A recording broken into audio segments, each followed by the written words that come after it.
Peace and blessings, y'all, in this corner box of 24. Good evening, good evening. How's everyone doing this evening? Hope everybody's doing pretty good. Hope everybody's doing well. I'm doing pretty good on this side as always. God is great, God is good, and I can't complain. So, what I want to get into tonight, what I want to talk about tonight is a fight that I hope happens pretty soon. And that's a fight between Shakur Stevenson and Tank Davis. They have a history with each other. They know each other. And they're very competitive when it comes to the sport of boxing.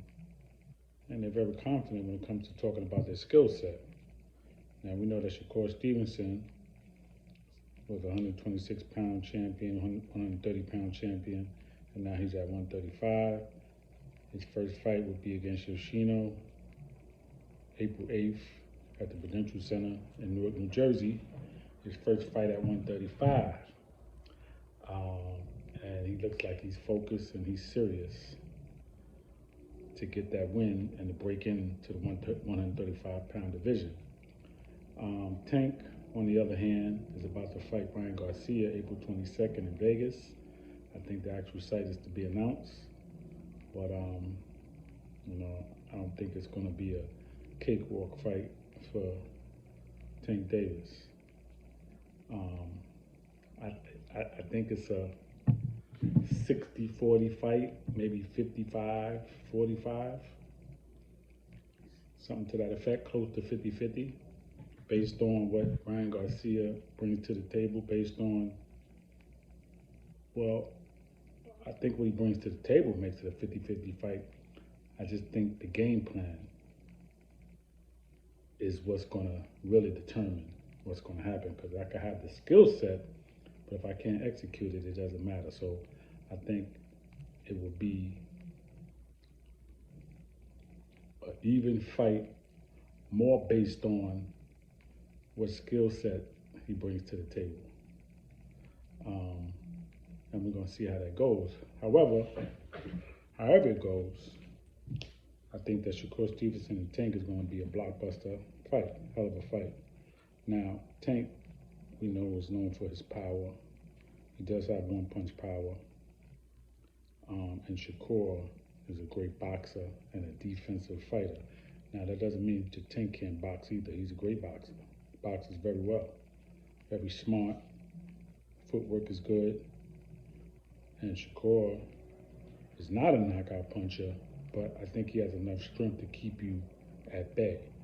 But he boxes so well, and he controls the distance so well, that by the time you come in, if he doesn't catch you, he's rolling with the punch. So that's how defensive he is, how great he is as a fighter, as a boxer, right?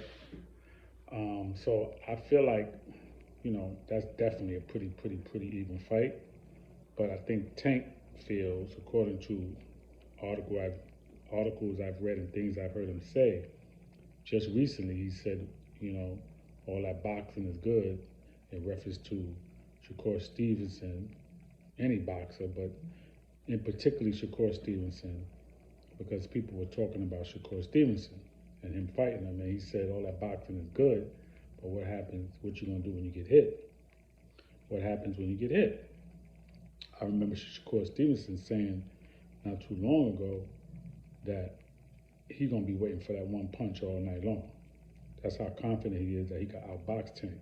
Now, Tank should know, and I like Tank, but Tank should know, Calvin Ford should know, I'm sure Floyd should have told him or should tell him that he himself, his idol or his advisor, because Floyd is a promoter and like an advisor to him at the same time, and he gives him tips on boxing, of course. He has helped to train him.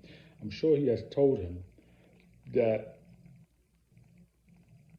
my career, I fought big punches, Floyd, talking to Tank, and I still was able to outbox him and win, right? So saying that to say what? When you fight a real good boxer and a defensive fighter, yeah, you will be waiting for that punch all night long. You might not get it. You might get outboxed, that you might not land that punch. And if you do land it, you might not land it flush. Or you may land it and just don't knock the person out, because maybe they could just take that shot. So when Shakur says he's going to be waiting for that punch all night long, I understand that. And I'm sure Floyd understands that analogy because he's fought punches. So he knows about that. Okay? He didn't have the most power, but he fought punches. Cotto was a puncher. Chop Chop was a puncher. Indu was a puncher. Corrales was a puncher. Castillo could punch. Shane Mosley, we know, could punch. De La Hoya had good power. I mean, he fought punches, but he never got knocked out, right? Because what? He was the superior boxer. So I hope Tank is just not relying on, as much as he knows he could knock somebody out, I hope he doesn't just think mentally that he could just go in there and just knock you out just like that. It's not always going to happen that way. And with Shakur, I definitely don't think so. I definitely don't think so. It's only 2 fights that Shakur doesn't have a knockout. But I don't think with Shakur, and I think with Shakur, that's going to be one of those fights where he's not going to get a knockout. If he wins that fight, he's going to really have to outbox him, and he may need a knockout.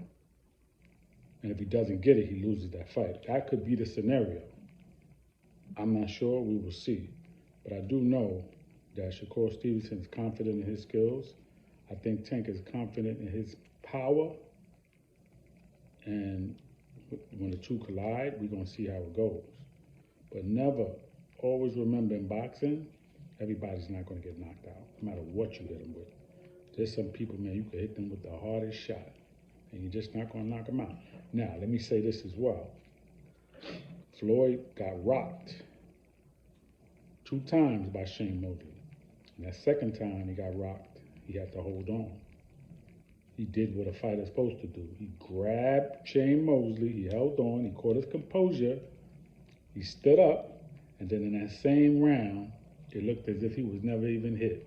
He came right back in that round, he won the rest of that round, and then the next round he just went in and he just won the rest of the fight. So, if he does catch a Shakur or Devin Haney, whoever he fights, if they are smart, they will hold on, they will do what they got to do, get their composure, and then they'll come back. That's just how it goes when you get hit by a puncher. Now, Shane Mosley, a hell of a puncher. And if he didn't hold on, yeah, he probably would have been on that canvas. He had to hold on. So that's what you have to do when that happens. So Tank needs to realize that as well, that could happen. Yeah, you could rock somebody, get them, and then they could hold on, and they could finish out that fight. And then for Shakur or Devin Haney, but, you know, they need to know that that's what you do. Remember, that's what you do if you do get rocked like that. You know, also, when you're fighting somebody with power, you tie them up. You box them, get your shots off, and then you tie them up. Frustrate them if you can. That's another strategy. That's what, you know, you just have to do sometimes with a puncher. So there's different things that can be done. Okay, I like both fighters. I'm just saying Tank shouldn't just rely on his power when he fights a great boxer, because he's going to be fighting better boxers. Shakur is going to be the best boxer he's ever fought, in my opinion, or Devin Haney if they fight. Okay, so, and even with Ryan Garcia, he might not be the best boxer, but he got some boxing skills and he got some power. So this might be the strongest guy he's fought. We will see. We will definitely see. But that's all I really got right now. Peace and blessings. And it's Corner Boxing 24. Please subscribe to the page. Please let me know how you feel about this video. Leave your comments. And that's all it. That's all we really have for tonight. I appreciate everyone for your support. And keep your comments rolling. I'll respond to it. And I have no problem with criticism. But, you know, boxing is real. Boxing is a real game. All right? Peace and blessings, y'all.